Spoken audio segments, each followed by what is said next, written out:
Hi, good evening. Thank you for joining us. My name is Maria Gallucci. I'm a senior reporter with Canary Media. We're a nonprofit newsroom covering the clean energy transition. We're joined this evening by U.S. Senator Jeff Merkley of Oregon.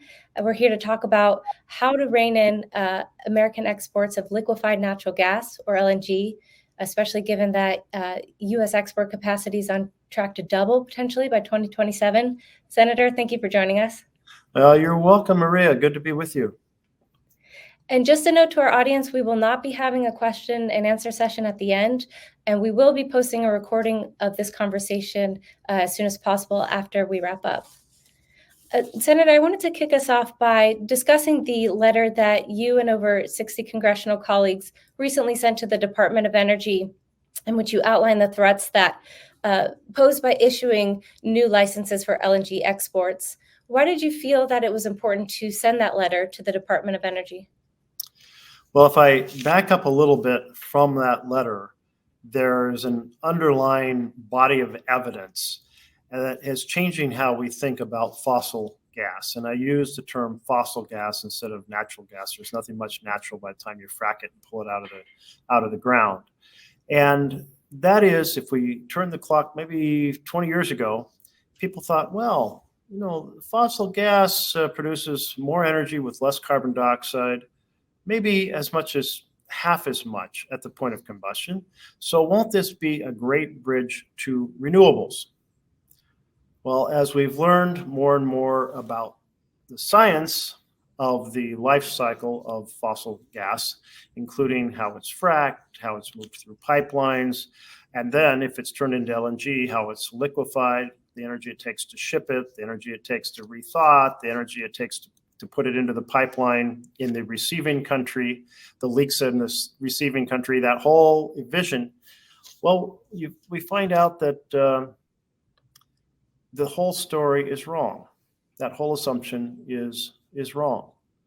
That fossil gas, if it's not turned into LNG and it's just used through the pipelines where it's created, well, it's as bad as coal. And I'd be happy to expand on that some. But if you do the additional process of liquefying it and shipping it and thawing it and redistributing it, it is somewhere between 25% to 200% worse than coal. So that's the background. It's like if we're going to deal with climate honestly, and we desperately need to because we are seeing so many manifestations already of climate chaos, that says this is a code red, as the IPC has said, code red problem for humanity, the biggest problem humanity faces. The world has changed so much in just 20 to 30 years because of accelerating climate warming gases in the atmosphere. If that is true, and if the science is it's as bad or worse than coal, then we need to pay a lot of attention to LNG exports because they are increasing the problem of climate chaos rather than reducing it.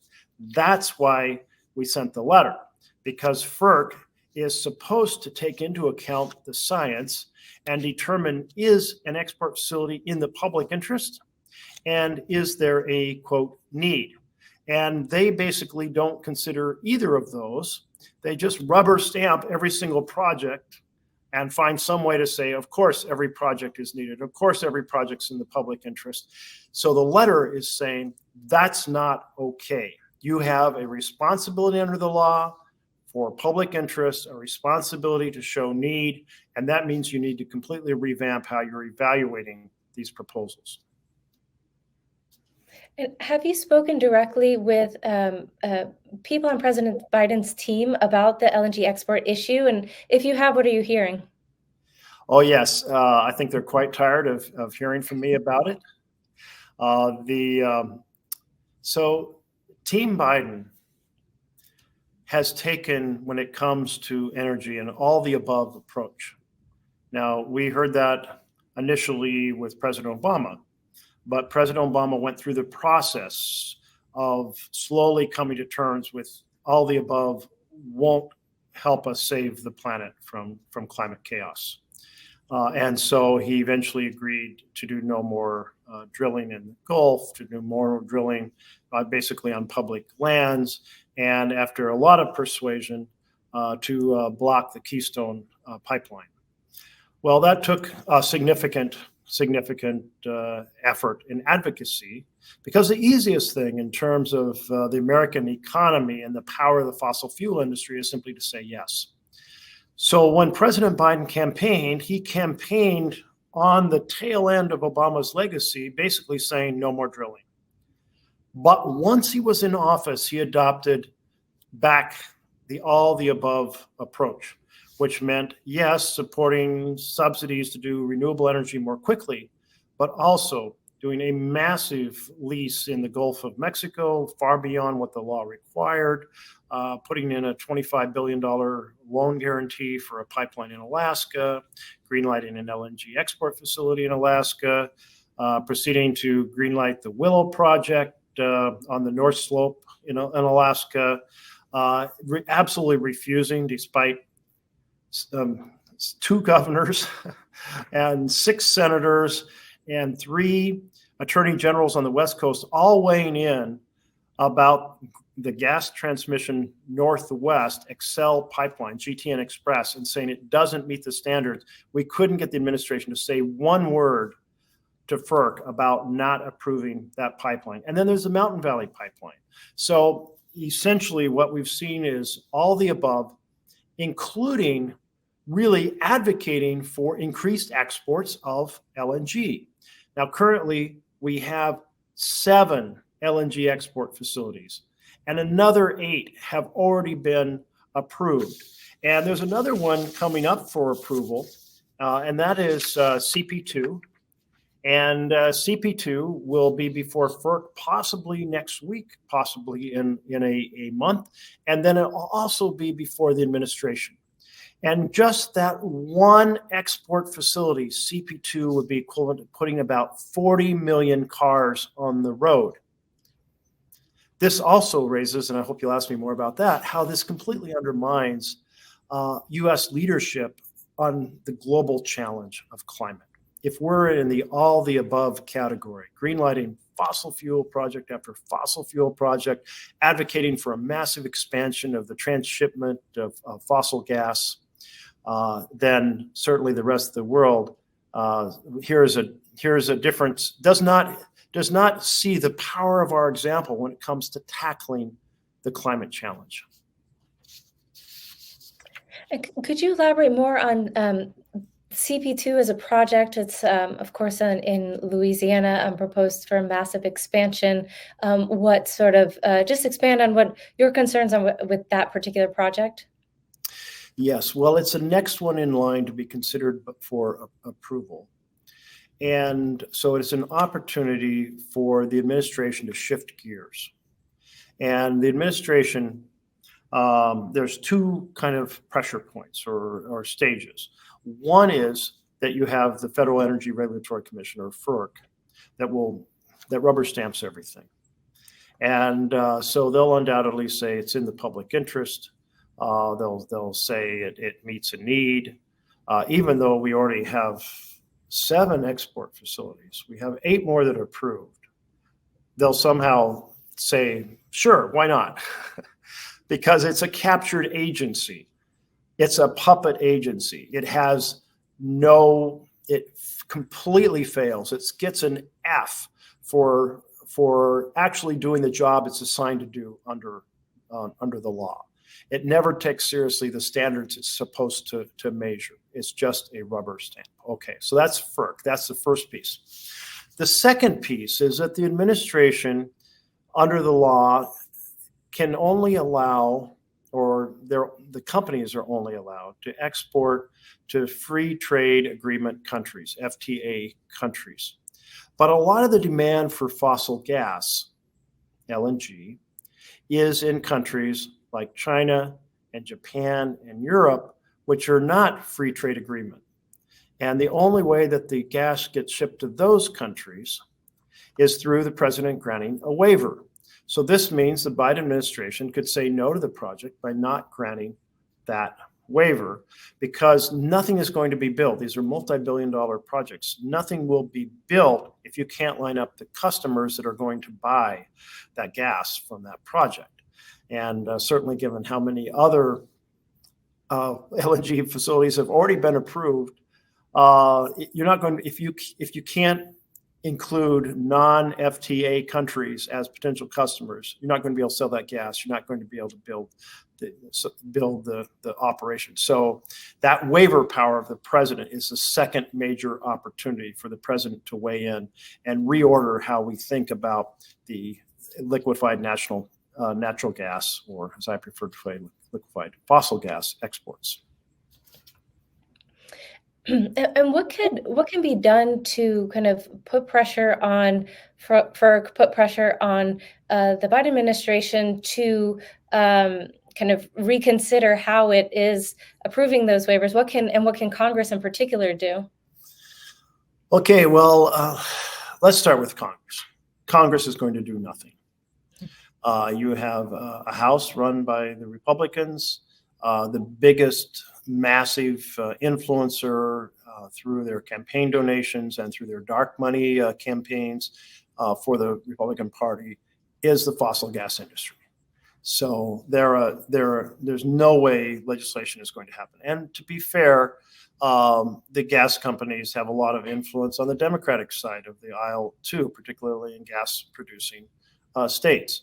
But when you think about that massive amount of money, an industry that has $300 billion of profit last year and invests 1% to get the political outcomes it comes, well, $3 billion in our political system buys you control of the legislature. So there's no feasible way right now to pass legislation in the House and Senate and get it signed by the president. So let's take Congress off the map for a moment, unfortunately. The second is, okay, pressure on FERC. That's the first stage in the process. So the best case example I can give you is the GTN Express pipeline. So there is an existing pipeline in the West. It brings fracked gas from Canada. It's not even a U.S. company. It crosses the corner of Idaho, comes down through eastern Washington, comes down through Oregon, almost to the southern border of Oregon. And then there's an additional separate pipeline that can take the gas further into California. So you have the attorney generals of all three major states. It just touches Idaho, but you have Washington, Oregon, California. Attorney generals all weighing in. You have all 6 senators weighing in. I organized them. I got their signatures. All 6 are saying, do not do this.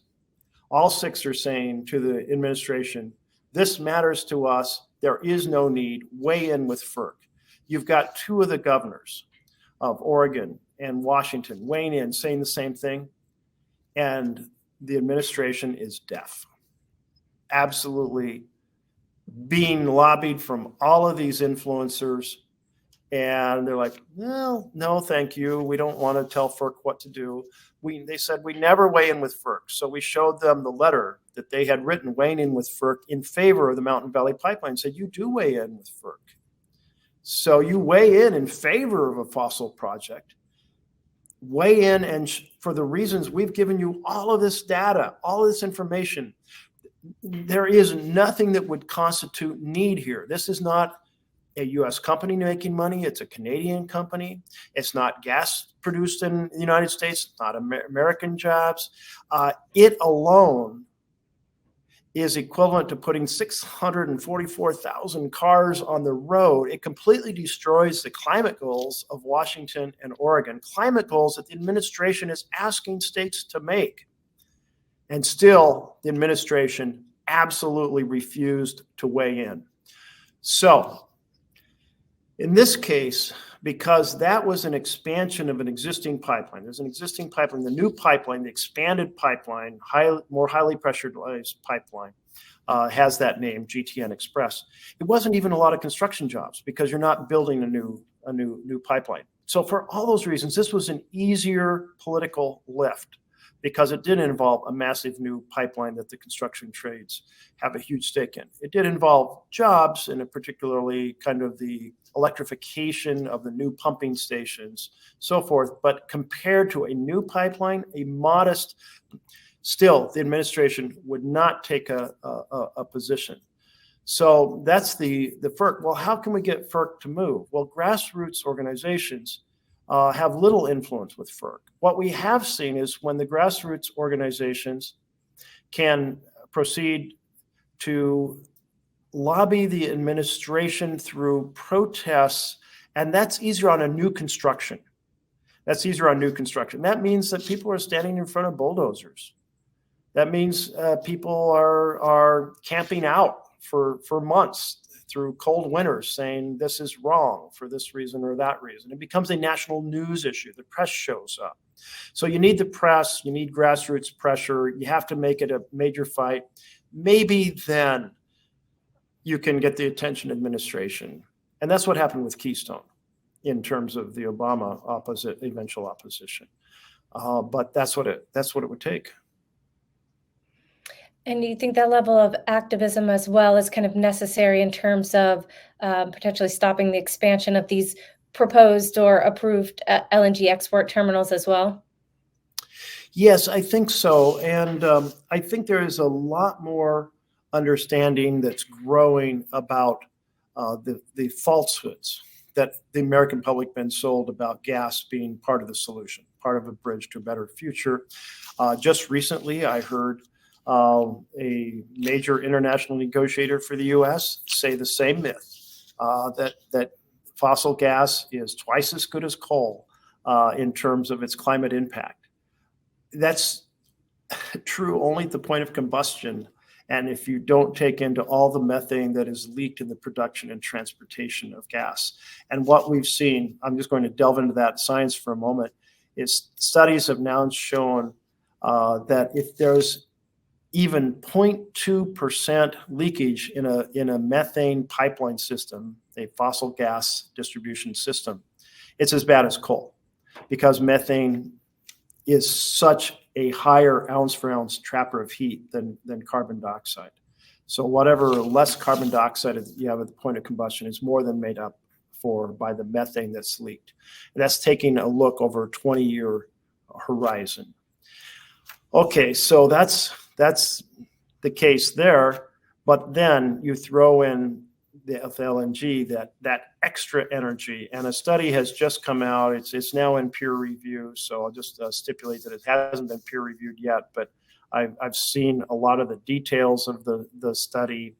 It's by a very, very reputable scientist whose studies have been peer reviewed before. We fully expect that this is a thoroughly, honestly, high integrity study. And it basically says, if you have, and what he does is he looks at different shipping distances and different types of LNG ships. So the older LNG ships take a lot more energy. They burn a lot more energy as they move across the ocean. The newer ships have less resistance in the water, and they have faster transit times. They have less evaporation of LNG into the air. So he looks at the distance it's going to go and the type of ship that it's being carried in, and looks at every piece of that puzzle, and basically concludes that in the best case, you're talking about 25%. Shipped LNG is 25% worse than coal that isn't shipped overseas. And that's the best case. In the worst case, it's about twice as bad, or more than twice as bad as locally produced coal. So those are the kind of the facts that have to come to bear, because we cannot keep promoting myths that are self-serving, and it's self-serving to the U.S. because we're reducing coal and increasing fossil gas. So therefore, we like to pretend that this is somehow better for the world and we're some kind of stellar example, when it's false. We can't afford, with an issue of this magnitude, to be trotting out falsehoods to make ourselves look good, when really what we're doing is just telling the world that, hey, we want you to take action while we pretend to take action. That's not a winning message. And of course, in addition to the climate impacts that you just outlined and that we're kind of increasingly learning more about with regard to LNG, there are sort of the local impacts, the environmental justice impacts on communities. I wondered if you could talk more a bit about kind of what we're seeing already from existing LNG infrastructure in terms of how it disproportionately affects communities of color, low-income communities, and what it would mean for those communities to expand LNG export infrastructure even further? Well, so there's a number of different impacts. One is when you frack gas, basically you're doing long underground explosions that break up the rock, that allow gas to escape the rock. What you do often is you end up with gas getting into the water table. So you have an impact on the folks who live above these fracked fields. And when I was first coming into the Senate, there was a documentary about this. And family after family was interviewed about what had happened to them on their land when the ground underneath them was fracked. And many of them reported having a lot of serious medical ailments, but also that gas started coming out their faucet. And in a kind of a dramatic scene, you have someone turn on their kitchen faucet and hold a match to it, and it lights up, because so much methane is coming out in their water because their water table has now been permeated by the gas release through this massive underground explosion. And I was at a hearing, having seen this documentary. I was at a hearing where the gas executive was testifying that there's absolutely no impact. And I said on people who live above it.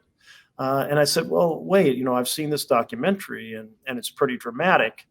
Oh, no, that's just a falsehood created somewhere. Well, it so happened the man who made the documentary was in the audience and ran up to me after the hearing and then met with my whole staff to brief us on the methodology he'd gone through. Kind of this, it was a serious undertaking. It was an honest undertaking to display the impacts. But you have an industry just wanting to greenwash and say, no. Well, no, there's no bad impact. And then you have where does the gas go, and what environmental damage does it do along the way? But that's kind of dispersed, and it's not a specific one community, but it's something worthy of consideration. Pipelines that are going to disrupt communities all across America. But then you have on the other end, you have the factories that are either producing LNG for export and leaking lots of methane. And you have plastic factories, and plastics are made from fossil gas. And when they are made, they put enormous amounts of toxic fumes into the surrounding community. And it has an impact on people's health and welfare. And so you see these concentration of chemical factories, and it's actually true with oil refineries as well as use of fossil gas. They produce lots and lots of toxins, and it's a lot of people call these areas cancer alleys because cancer rates go up so much. And it's true in the Louisiana coast. It's true in parts of New Jersey. We have lots of refineries. These are the types of impacts where specific populations, and it's always poor communities or brown and black communities that are targeted for these facilities because they have less political power to stop them. And it's my understanding from letters and criticisms that the way that the FERC and the Department of Energy kind of assess the impacts of these facilities is not in a cumulative way, as you described, right? There's plastic facilities and refineries and LNG export terminals all in the same area. Is that your understanding, that they are sort of assessed on a one-by-one project basis rather than sort of the collective toll that they all take? So I hadn't heard the question put in that fashion, but that would fit with my understanding. Yes, they look at that specific facility, but they don't look very carefully. I mean, again, it's a rubber stamp. They pretend to look at it. I mean, you can say regarding the Northwest Express pipeline, you can say it's like putting 600,000 cars on the road. That's a problem. That's not in the public interest. And they just kind of look the other way like, well, we never heard that. You can say that destroys the climate goals that this administration has set out for at least Washington and Oregon. And like, well, we don't that, but somebody's going to use this gas. You can say that those 3 states all have intensive plans to reduce their use of fossil gas. So why would you possibly have a public need for more gas when all these efforts are undergoing to reduce the reliance on gas and shift to renewables, and they ignore it? I mean, there is no credibility whatsoever to their evaluation of the projects. I'm curious, looking beyond the kind of domestically looking to Europe, which is, of course, sharply increased its imports of US LNG as it winds down its reliance on Russian gas supplies. Will our allies in Europe continue to need US LNG in the coming years in the way that they're using it now? And to build on that, what role could energy efficiency, renewables play in potentially reducing that demand from Europe? Yeah, so we had an emergency because of Russia's attack on Ukraine, and then Russia cutting off the gas to Europe. And Europe had an arrangement in which they felt that like the integration of their economies would be served by this fossil gas arrangement, because Russia would never want to give up the revenues, so Russia would never kind of misbehave. And then Russia misbehaved. And it was more important to Putin to conquer and incorporate Ukraine into Russia and to have full access to the Black Sea than it was to get these revenues from Europe. And part of Putin's calculation was that as essentially an autocracy, he could impose severe challenges on the Russian public and get away with it and manipulate the whole control of information in Russia. And that proves to be true. Plus, he could seek out new markets, particularly China, and that also proved to be true. So that integration of the economy strategy didn't work. And I think that the place that really felt kind of most betrayed by that was Germany, which had really emphasized that approach.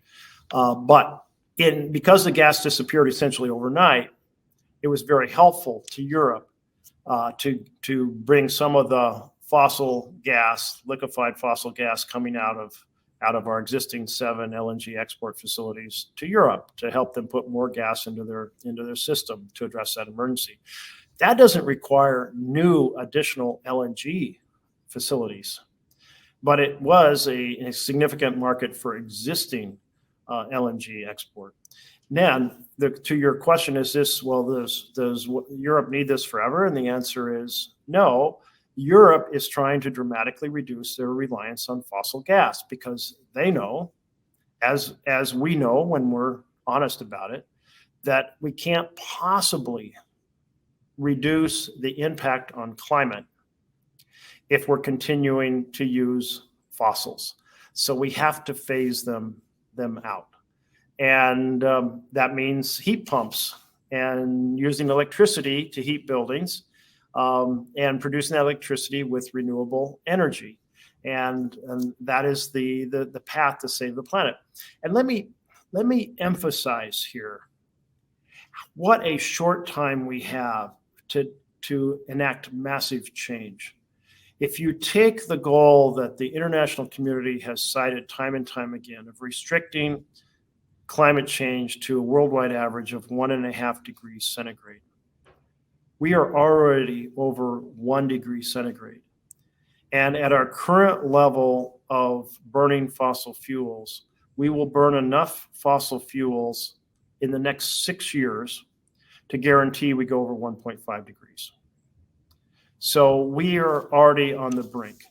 So this is why, there's 2 reasons.